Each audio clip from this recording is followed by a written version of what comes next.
Y continuamos con este programa, esta presencia semanal, de un tema que realmente nos interesa muchísimo conocerlo en profundidad.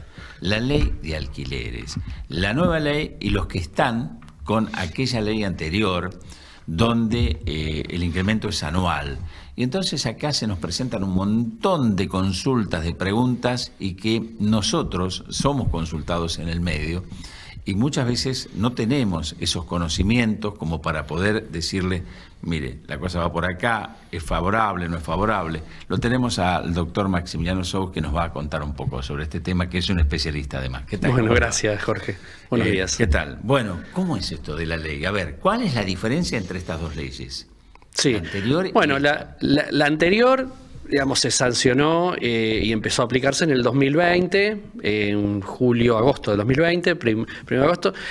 Duró poquito, duró 3 años sin que se reformara. La verdad que llama la atención también que una ley esté vigente tan poco tiempo. Hubo ahí un trabajo en el medio de una puja de intereses que derivó en esta nueva sanción que empezó a aplicarse a partir del 17 de octubre, se sancionó, el 18 se publicó en el boletín oficial, así que a partir del 18 de octubre de este año comenzó a regir esta nueva ley que modifica, digamos, en parte a la ley anterior, que a su vez modificaba en parte a la ley que le precedía, ¿no? Lo más importante de esta, veamos, a ver, todos los que tienen contratos, lo que decías vos, todos los que tienen contratos vigentes no puede ser retroactiva esta ley. Claro, las leyes nunca son retroactivas. Exacto. Entonces, acá todo el que tenga contrato anterior se tiene que respetar ese contrato con la ley que estaba vigente al momento de la celebración de ese contrato, ¿no? Entonces, acá a partir del 18 de octubre, todos los contratos que se hagan nuevos, empieza a regir esta nueva ley, que en sí no modifica el plazo, es decir, que el plazo es el mismo, plazo mínimo de 3 años, tanto para locaciones con destino habitacional como las locaciones comerciales. Acá lo que se modifica en la cuestión habitacional es la actualización, que esa era el gran dilema en sí, porque la ley anterior trajo muchas cosas que no eran que necesitaban una reforma y que eran de aplicación y que estaban consensuadas entre locadores como locatarios. Acá vamos a decir que hay intereses de por medio, como toda puja. Como en una paritaria están los empleadores, están los trabajadores, y acá también están las asociaciones de inquilinos, están el lobby empresarial encabezado por los colegios de martilleros, con intereses también atrás de la Cámara de la Construcción. Es decir, que acá hay puja de intereses. No vamos a ser necios y no vamos a negar esta situación. Entonces, acá lo que pedía un sector o lo que criticaba un sector era la baja rentabilidad que tenían a lo largo del contrato de locación, que se traducía en la espera de 1 año para poder actualizar ese alquiler. Y con una inflación de un 130, 140%, lógicamente toda actualización termina siendo baja al transcurso de ese año. Es decir, que uno empezaba, no sé, con 30.000 pesos y llegaba el año, y lógicamente que ese monto, por más que lo actualices con lo que lo actualices, siempre el propietario sentía que perdía porque los últimos 6, 7, 8 meses estaban totalmente desactualizados. Es más, un mes para el otro, ya con un 8, 9 o 6% de inflación mensual, va a estar desactualizado. Entonces acá lo que trae la nueva ley es esta actualización que fija como piso los 6 meses. Es decir, que las partes pueden pactar una actualización, pero que sí o sí va a tener que ser a partir de estos 6 meses que establece es un índice que se establece también de coeficiente de variación salarial, Y que bueno, y que lógicamente lo que va a suceder es que la actualización, en vez de al año, sea a partir de esos 6 meses que establece la nueva ley. Después, finalizado el contrato, es decir, que cada 6 meses se va a actualizar, y finalizado el contrato, el propietario va a exigir, digamos, puede exigir el monto que se le ocurre a él, claro, el nuevo canon locativo. Claro. Pero una vez finalizados esos 3 años. Claro. Esa sería el gran cambio. El gran cambio que hay. O sea, no quedaría tan lejos, o sea, no sería tan duro para el que está alquilando, porque yo conozco gente que con la ley anterior, a fin de año, cuando tuvo que, o al año, cuando se cumplió el año, tuvo que poner un 100% más. Sí, bueno, a ver, con esta nueva ley también lo va a tener que hacer. También, pero digo, pueden arrimarse las partes cada 6 meses. No, cada 6 meses, la actualización es cada 6 meses. Sí. No va a ser al año. Es decir, que a los 6 meses... Va a pasar lo mismo, nada más que con 6 meses. Exacto, va a pasar lo mismo. Pueden extender, a ver, que sea 6 meses, puede ser a los 7, a los 8, a los 9. No creo que ningún propietario, digamos, si la ley le da un piso de 6 meses, lo quiera extender a más de 6 meses. Es decir, que el piso va a ser 6 meses y todos se van a actualizar seguramente el 99,9% de los contratos cada 6 meses. Lo que hace, a ver, que el contrato anterior, que muchos decían que era perjudicial para las dos partes, yo reservo, digamos, mi opinión era que era perjudicial para el locador, para los propietarios. Sí. Porque vos me decís, cuando llega, el argumento que me decías vos, llega al año y tiene que poner el 100% de aumento o el 115% de aumento. ¿Vos te pensás que con la nueva ley no va a llegar al año pagando eso o mucho más? Lo que pasa que la diferencia es la dosificación de ese pago. Ahora lo va a dosificar a los 6 meses. Y al año, al año no se le va a aumentar el 100%, se le va a aumentar el 60, el 70%, pero previo a eso tuvo una actualización anterior que va a ser seguramente un índice similar al de al año. Claro. Es decir, que si el inquilino se toma el trabajo, o cualquiera se toma el trabajo, de ver lo que paga durante un año de locación y la actualización, le convenía mucho más la ley anterior, porque acá a los 6 meses se la actualiza y va a haber un margen de ganancia para el locador que no hubiese tenido con la ley, con la actualización anual. Claro, ahí está, porque claro, el gran golpe era, yo pagaba, póngale, 40.000 pesos y me voy a 80. Sí. Y entonces la gente decía, pero mi salario no llegó a esto. Y es cierto, eso es real, pero hoy se vive una situación de esta.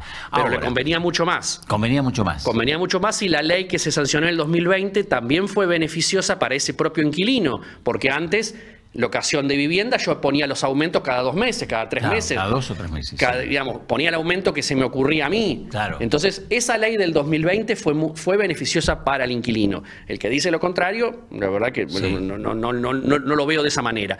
Y fue tan beneficiosa que un lobby terrible hizo cambiarla ahora a pocos meses de las elecciones, y se pudo consensuar un poquito esa actualización, que no era lo que los propietarios querían, pero se modificó en perjuicio del inquilino. Se termina modificando en perjuicio, porque el que tiene el capital lo sigue sosteniendo el capital. O sea, el capital está, y a ese capital yo todo el año le estoy sacando un dinero, es cierto, sí, que no le puedo cobrar el 140% que es la inflación, pero el capital está.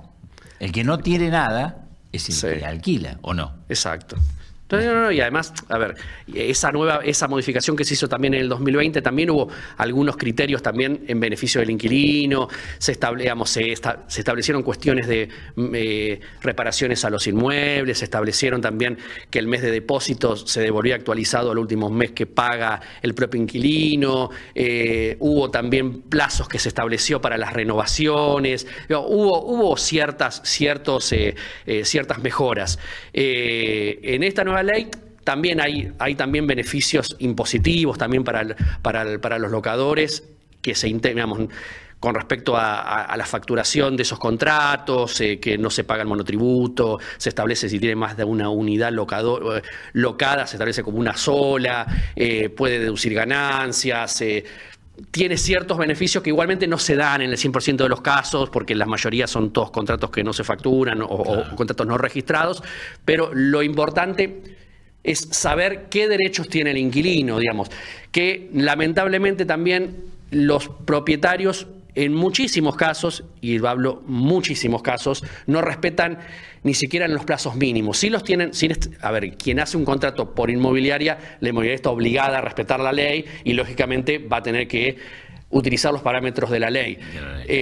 O también la nueva ley establece que los contratos tienen que ser en pesos, cosa que no sucedía también en los contratos anteriores, por lo menos los de locaciones de vivienda. Entonces, hay muchos que hacen los contratos fuera de las inmobiliarias para establecer, no sé, contratos de temporada para hacerles un plazo mínimo, o sea, para hacerles un contrato de 4 meses, de 5 meses, de 1 año, cuando realmente no es un contrato de temporada o no es la figura que el contrato de temporada establece, sino es un contrato de locación de vivienda permanente encubierto. Entonces lo hacen entre las partes y el poder de negociación de un inquilino que está desesperado para conseguir una vivienda, lamentablemente hace aceptar cualquier cosa o firmar cualquier cosa. De todas formas, hay que aclararle al inquilino que cualquier contrato o cosa que firme en violación a esta misma ley, esta ley es de orden público y aunque lo firme él voluntariamente, rige lo que la ley establece. Es decir, que si yo hago un contrato de locación de vivienda permanente por 1 año y la ley marca que el plazo mínimo son 3, yo puedo exigirle como inquilino al propietario que me respete ese plazo mínimo, por más que haya firmado otra cosa, no importa, es de orden público y se respeta y no importa acá la autonomía de las partes. Es decir, que eso ténganlo presente, o actualizaciones que también he visto, que hacen actualizaciones cada 2 o 3 meses, cuando la ley marca el mínimo cada 6, los contratos actuales. Lo hacían con la ley anterior muchos propietarios. También hay que decirles que esos contratos pueden, cuando llegue la actualización de 2 meses, puede tranquilamente decirle al propietario que la ley marca otra cosa y por más que hayan firmado eso, la ley se respeta y la actualización es al año o a los 6 meses ahora. Claro, así que tener presente esa situación que que por más que firmen y acepten, digamos, por una cuestión de necesidad, la ley establece que están en disparidad el propietario con el inquilino al momento de negociar. Porque hay una realidad que el propietario impone las condiciones. Claro. Sí. No se sientan en una mesa a negociar las condiciones del contrato de locación. Dice, yo alquilo esto por 100.000. Y 2 meses de depósito, o antes era 3 meses de depósito, 4 garantías. Y el inquilino o lo aceptaba y establecía lo que el propietario quería, o se tenía que ir a buscar otra cosa. Y sucede lo mismo hoy. Sí. Sucede lo mismo. Las inmobiliarias lo que le dan la seguridad a los inquilinos es que por lo menos la legal, que no se va a vulnerar sus derechos en la confección de ese contrato. Claro. Está lo establecido. Exacto, porque si no el propio martillero a cargo de esa inmobiliaria estaría cometiendo una falta que podría llegar a ser una sanción o un apercibimiento en el colegio, digamos, que se encuentra inscripto, ¿no? Cuando hablamos de temporarios, ¿son esos alquileres que uno hace de temporada en la costa, en los lugares de veraneo? Exacto. ¿Sí? Bueno, acá mismo se hacen en el Moro. En el Moro, sí. En el Moro, y quien viene a alquilar por el verano, que sucede mucho, o alguna casa quinta, no precisamente en el Moro. Esos son alquileres temporarios, digamos, que uno establece por 2 meses, 3 meses, 4 meses, o con un fin determinado. A ver, quienes vinieron a construir la ruta han alquilado también el Marcos Paz. Claro. O, digamos, quienes vienen por algo puntual, específico, también está establecido a las excepciones del plazo mínimo. Lo que pasa es que esas excepciones del plazo mínimo, también esos tipos de contratos son sujetos a abuso a quienes alquilan con esa figura cuando no lo es. Cuando realmente es una figura de contrato de locación de vivienda permanente. Claro, es otra cosa totalmente distinta. Son 2 cosas distintas. Y uno ve en Marcos Paz, y lo he visto en la ciudad de Buenos Aires hace poco cuando estaba pasando por allí, muchos departamentos, aquí veo muchas casas en venta. ¿Son casas que estaban alquiladas o son gente que decidió, o sea, mejor dicho, las tenía alquiladas y decidió venderlas, no alquilarlas más? ¿Eso está pasando?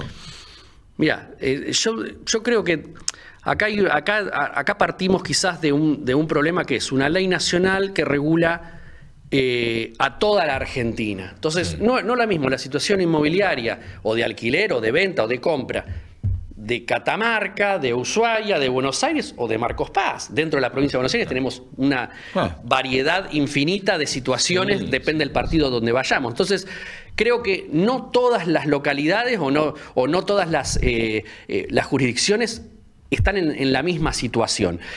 Como es una ley nacional, se rige en todo el territorio. Quizás podría llegar a ser alguna alternativa, darle a las jurisdicciones la posibilidad de que cada una dicte su propia ley de alquileres. Quizás estamos reduciendo un poco más el error.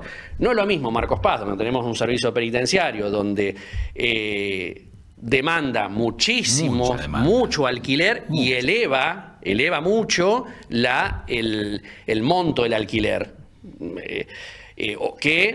No sé, Navarro. Claro. Y los dos están regidos por la misma ley. Claro. Entonces, quizás, yo no soy legislador, pero quizás encontrarle la vuelta, quizás darle más autonomía a las provincias. También me imagino que no se hace porque también el mercado inmobiliario, imaginemos que muchas de las demandas o de las reformas o de la puja de intereses proviene de Capital Federal. Imaginemos con todo esto es casi imposible conseguir un alquiler en Capital Federal o con la regulación del Estado. Imaginemos con una regulación del propio gobierno de la ciudad. Ya directamente, no sé, los alquileres se van a... Imposibles. Imposibles de alquilar. Pero también he escuchado lo que decís vos, que muchos ponen la propiedad a la venta porque no les conviene tenerlos 3 años en alquiler. Bueno, antes era 2 años, ahora son 3, es 1 año más. Si uno hace un contrato correcto, si uno deja de percibir un alquiler con una renta importante es porque realmente está en una situación económica bastante buena como para prescindir, no solo de percibir alquiler, sino de mantener la propiedad, porque la propiedad paga sus servicios, tiene reparaciones, tiene mantenimiento. Es decir, que pongo una propiedad 5 años en ocio, dejando de percibir un alquiler, dejándola que se venga abajo, si tranquilamente se puede vender una propiedad con un inquilino, se establece bien en el contrato, que la propiedad está a la venta. Si se hace bien las cosas, se puede, digamos, vender con un inquilino dentro de la misma propiedad. Es decir, que no viene por ahí el tema, no es que no las ponen, para mí no viene por ahí. Para mí no viene. ¿Y para el comercio cómo es? ¿Es igual la ley? ¿O los plazos sí, los plazos son los mismos, el plazo mínimo, pero digamos ahí sí deja sujeto, digamos que hay más, ahí sí con el tema de las actualizaciones está sujeto al acuerdo de las partes. Ahí, bueno, está más, a ver, al ser comercio, supongo que deriva en una cuestión de que los bienes y servicios que uno vende también se van incrementando a medida que se va incrementando el alquiler, que es parte de ese costo. Entonces, con los contratos comerciales no se mete en la actualización la ley. Hablábamos recién de la demanda que hay en Marcos Paz, entre otros por las cárceles, que la gente que viene a trabajar necesita un lugar, un espacio. En Marcos Paz, ¿cómo está con los costos, con los valores? ¿Está elevado, se ha elevado mucho o está dentro de los parámetros normales para esta época que estamos viviendo? Y Marcos Paz tenés muchísimas construcciones y tenés tenés mucho en alquiler y tenés también mucha demanda, no solo del servicio penitenciario, sino de la misma población de Marcos Paz. Lo que genera eso, al ser oferta-demanda, lo que genera lógicamente suban los precios, suban los montos, y por eso Marcos Paz está para mí dentro de la media, está un poco más arriba en alquileres que otras localidades con similares características. Acá creo yo que también si vamos en oferta y demanda, y lo que regula es la oferta y demanda de viviendas, el problema deriva, no solo en la cuestión de los salarios de las personas, que lógicamente no escapa a nadie que los salarios en los últimos años, muchos años, han venido a la baja, y tampoco ha acompañado políticas de Estado en fomentar quizás créditos, como en su momento estuvo el Procrear, que fue un programa maravilloso, que a Marcos Paz ha construido, digamos, muchísima gente la casa con el Procrear, con el lote, comprando el lote o directamente haciendo la casa. Y hoy vas a preguntarle a esas personas cuánto están pagando de cuota del Procrear y están pagando 10.000, 15.000 pesos. Digamos, sí. Han sido inversiones del Estado y políticas de Estado para intervenir en ese mercado de oferta, digamos, que indirectamente va a regular un poco la oferta y demanda de alquiler, porque quien se hizo su casa por el Procrear dejó de alquilar. Es decir, que dejó una vacante a alguien que esté con esas intenciones. Entonces, puede llegar creo yo, que es también intervención del Estado en facilitar viviendas sociales o a través de programas como puede ser el Procrear, o de los bancos también, que no hay acceso al crédito como para poder uno construir. Antes los créditos hipotecarios eran muy comunes. Yo, hace muchísimo tiempo que no conozco a nadie que haya comprado una vivienda con un crédito hipotecario. A mí me pasa lo mismo. Y antes era muy común. Vos veías las publicaciones de venta y decías apta crédito hipotecario. Claro. Entonces estaba apta crédito hipotecario porque era muy común que uno vaya al banco con sus requisitos, con sus recibos, con sus garantías y pudiera sacar el dinero suficiente como para poder comprar una propiedad. Claro. Con ese crédito. Hoy el banco es imposible que te dé un crédito para poder comprar algo. No, es imposible. Porque por los valores altos y porque el banco no está invirtiendo y no está poniendo el dinero también para esa. Tampoco lo pone para ese fin. Pero, y con créditos personales que te den 1.000.000 pesos, 500.000 pesos. Es imposible. No te puede comprar nada. Por eso digo, cuando la gente busca, lo escuchaba hace unos días atrás al intendente de la Sela, Javier Osuna, que decía algo muy, muy cierto. La última generación de propietarios está entre los 45 y 50 años, que pudieron hasta acceder que tienen hoy edad entre 45, 50 y 55 años, que son la última generación. Los chicos más jóvenes, los que hoy tienen 20, 30, no pueden acceder hoy a tener una casa por crédito. No. Se hace muy difícil. Son la generación de los inquilinos, de los que estamos hablando. ¿Es así? Sí, es así. Y eso se da por esto, porque es cierto, antes había para todos los bolsillos un crédito hipotecario, una posibilidad de acceder a una vivienda. Y es lamentable, es lamentable porque también esto hace que, ¿qué hace la persona que alquila? Termina comprar, ¿qué bien compra? ¿Una moto? ¿Un auto? ¿O no? Exacto. Se capitaliza de alguna manera. Es a lo que puede acceder, además. Claro. Sí, falta política de Estado, lógicamente, para estos planes Procrear, para una política de créditos, para lotes, digamos, para que se haga una gran urbanización, quizás con... Bueno, el precio del lote también hace que sea inaccesible, por lo menos decir, tengo este lote y de aquí en adelante empiezo a hacer algo, ¿no? También se hace muy difícil, porque la tierra ha aumentado muchísimo. Sí, porque hay cada vez más demanda de alquileres y las propiedades suben. Aumentan, pero aumenta la construcción también. Eso no es cierto que alguien no construye porque no le conviene alquilar. Digamos, siempre la rentabilidad del alquiler, nadie se ha salvado con los alquileres. Sí, digamos, lógicamente puede llegar a variar, depende de la época, un poquito más, un poquito menos, pero no sostiene el capital, sostiene el capital invertido y tiene un ingreso. Exacto. Y además sostiene toda esa estructura que se arma con una vivienda, 2, 3, las que tengan para alquilar, ¿no? Me parece que es así. Creo que debe ser de esa manera y como bien lo decía el doctor Maximiliano Sous, me parece que aquel que deja una casa sola es porque para dejarla sola tiene un respaldo económico para pagar los impuestos, pagar todo aquello, ¿no? Porque tampoco es tan sencillo. Yo no sé, uno no está diciendo hay que ir por aquellas propiedades que están sin alquilar. No, cada uno decide qué hace con su capital. Exacto. Me parece que es así. Exacto. Después, pero bueno, se hace cada vez más difícil. Y cada vez son más los requisitos para alquilar, ¿no? La ley establece cuáles son los requisitos que puede pedir el propietario. Es un mes de... Sí, es el mes de depósito y las garantías tiene que elegir entre 4, digamos, tiene que elegir a opción el propietario establece las la regulación a través de las garantías que establece la ley, y el locatario, que sería el inquilino, propone dos de esas garantías. Bueno, que está el seguro de caución, la garantía propietaria, la garantía personal, digamos, depende de qué es lo que ofrezca el inquilino, el propietario define y acepta, que bueno, que también en la práctica no se da eso. El propietario es el que termina diciendo dos personas con recibo de sueldo, una garantía propietaria.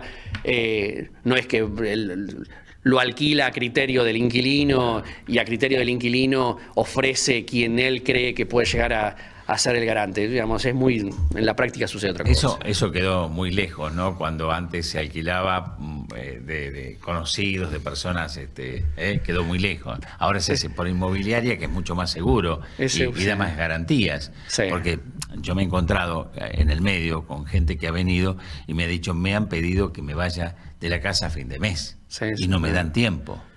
Y eso pasa. Sí.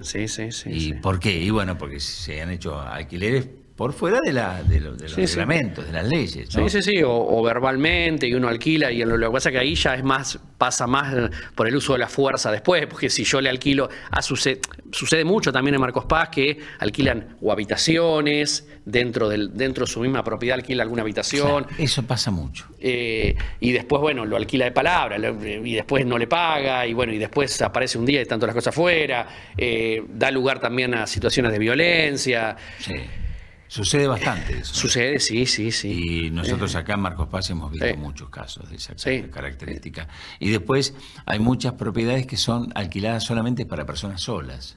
O para un matrimonio sin mascotas, sin nada. O sea, hay un amplio espectro, es tan grande, que se hace hasta dificultoso armar un contrato de locación, ¿no? Sí, muchos requisitos que no tendrían que ni siquiera ser mencionados. Cuando uno lo ofrece, ofrece la propiedad, no puede poner sin hijos, no puede. Claro. No puede establecer esos parámetros de alquiler. Después, bueno, uno escucha. Lo que pasa es que siempre uno va al caso puntual, porque después aparece alguien que dice, no, pero yo se lo alquilé a alguien con hijo y me rompieron toda la propiedad, y con lo que alquilo tengo que estar 6 meses para poder reparar lo que los inquilinos anteriores. Hay de todo. De un lado y del otro. Exacto, hay de todo. Como todo en el comercio, ¿no? El mostrador tiene 2 lados. Exacto. No, lo importante acá es respetar la ley. Hay una ley, dar a conocer, publicitar esa ley, y siempre, por lo menos yo, en este caso, como funcionario público, me pongo del lado de, del que menos fuerza tiene, claro, que sería el inquilino, que es a quien normalmente siempre se le termina violando sus derechos. Entonces, cuando el inquilino firma algo y tiene alguna duda de lo que firmó, o cuando no se le respetan los plazos mínimos, o cuando se le exigen más de lo que el contrato o lo que la ley establece, bueno, que sepa que también están organismos del gobierno y descentralizados que procuran también la defensa de sus derechos. Bueno, le agradezco muchísimo, ha sido muy claro, gracias por la explicación, porque realmente eran muchísimas las consultas que teníamos y pocas respuestas de nuestra parte, por eso llamamos al doctor Maximiliano Sogis, y gracias por ese tiempo. Gracias por invitarme. Hasta aquí entonces este programa, Presencia Semanal, que hemos compartido con todos ustedes. Como siempre, un gusto poder tener las posibilidades de encontrarnos con vecinos de esta comunidad, desde lo artístico con Gloria Barrios y con, en este caso, la ley de alquileres con el doctor Maximiliano Sogis. Gracias por acompañarnos.